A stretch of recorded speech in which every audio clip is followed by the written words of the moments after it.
Assalamualaikum warahmatullahi wabarakatuh. Pada kesempatan kali ini, kami dari kelompok 4 akan mempresentasikan hasil diskusi kami.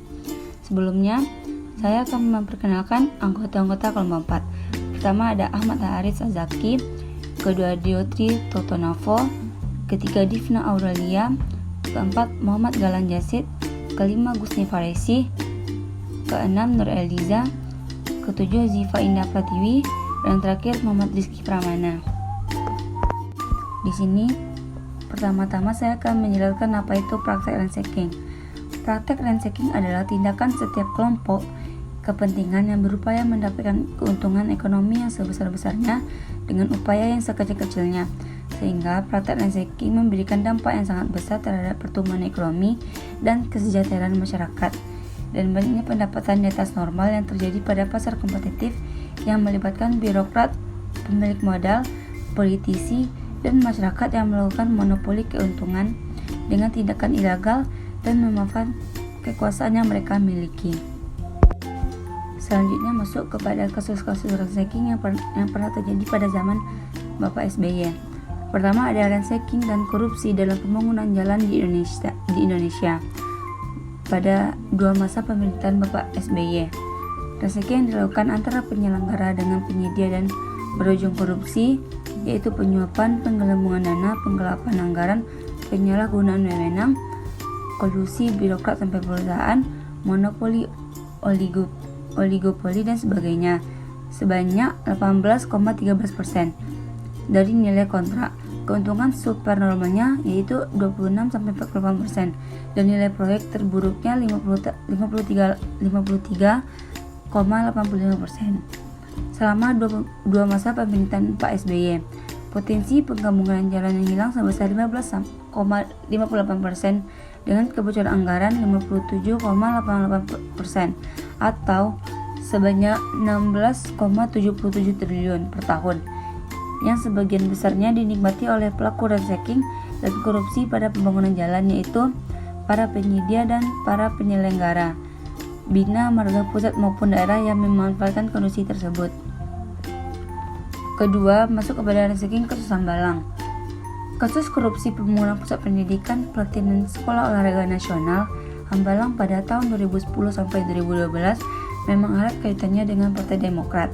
Pasalnya, sejumlah kader partai berlambang Mersi itu terpaksa berurusan dengan Komisi Pemberantasan Korupsi atau KPK karena terlibat dalam kasus tersebut. Selanjutnya, kasus ransaking di era Jokowi. Yang pertama yaitu potret buram garam, ironi era Jokowi.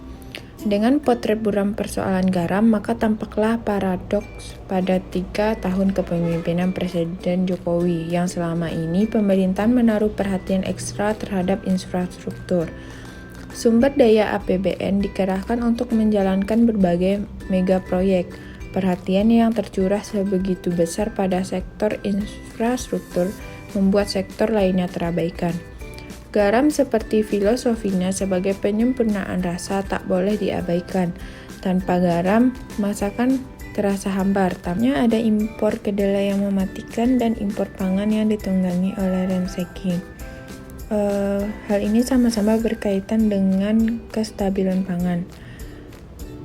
Namun, pengawasan dan menata pasar agar pasokan pangan lancar dan harga stabil itu kurang dilakukan oleh pemerintah. Justru kementerian inilah yang paling paham tentang kepatuhan atau segala hukum yang mengikat tata niaga impor pangan.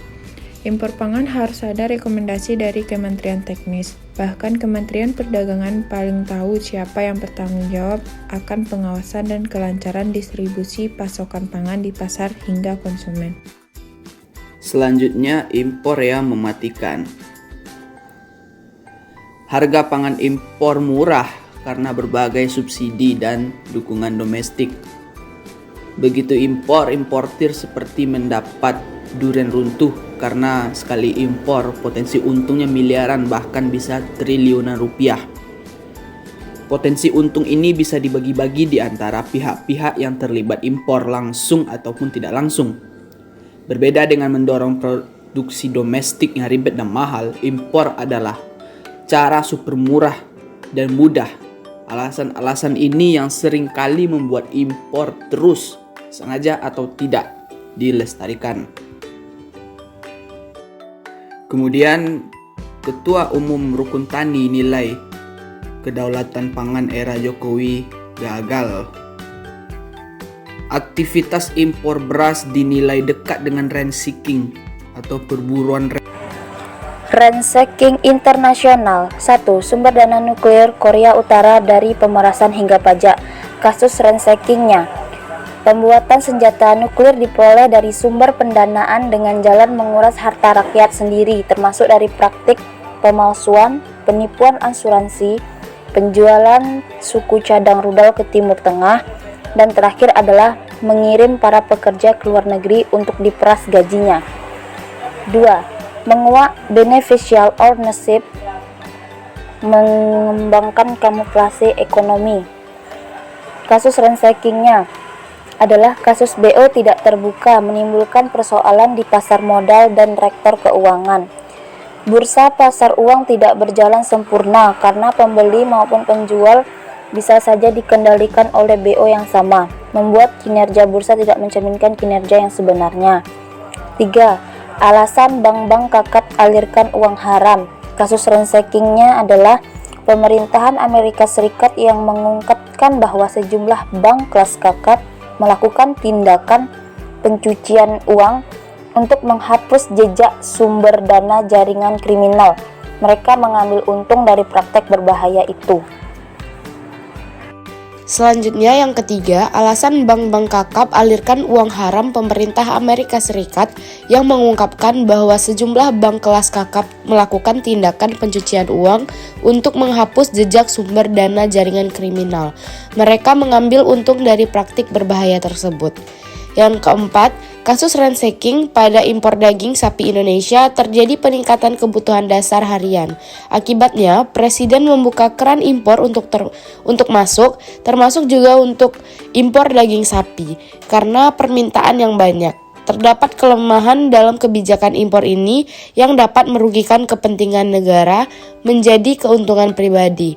Kasusnya seperti penggelapan impor sapi atau daging sapi, impor fiktif, yaitu penyalahgunaan prosedur importasi daging sapi, yang merupakan juga penyalahgunaan dana bansos ternak sapi dan suap dalam proses impor. Akibatnya dilakukanlah pengetatan kebijakan ini. Lalu untuk menutupi permintaan yang tinggi, dibentuklah petani atau peternak sapi di sentra-sentra produksi yang diawasi oleh kementerian. Dengan pemasangan papan informasi harga dan timbangan sapi, perbaikan jalan menuju sentra produksi, perbaikan dan pembangunan rumah potong hewan yang memenuhi standar. 1. Koalisi Bersihkan Indonesia ungkapkan gurita bisnis tambang luhut dan pejabat negara. Dalam kasus ini, pejabat yang mempunyai kekuasaan bisa mengintervensi aparat untuk diam dan tidak melanjutkan kasus yang ada atau mengeluarkan kebijakan yang menguntungkan perusahaan. 2. Viral chat WA penipuan berkedok bantuan jual nama Bupati Yani Gresik. Dalam kasus ini, ada seseorang atau oknum yang memanfaatkan nama Bupati Yani Gresik untuk kepentingan atau memperoleh keuntungan dari hasil menipu orang lain melalui bantuan. 3. Rugikan negara 23,7 triliun rupiah. Ini modus ketiga tersangka Asabri tilap duit negara. Dalam kasus ini, ada 3 oknum yang memanipulasi menjadi portofolio milik PT Asabri dan mengendalikan transaksi serta investasinya yang mengarah pada keuntungan mereka pribadi. 4. KPK ungkap 5 modus korupsi kepala daerah. Kenali ciri-cirinya. Dalam kasus ini, pejabat atau kepala daerah memanfaatkan kekuasaan yang mereka punya melalui kebijakan ini dan wewenang yang dipegang. 5. 3 jaksa tersangka kasus pemerasan 63 Kepsek diduga terima 650 juta rupiah.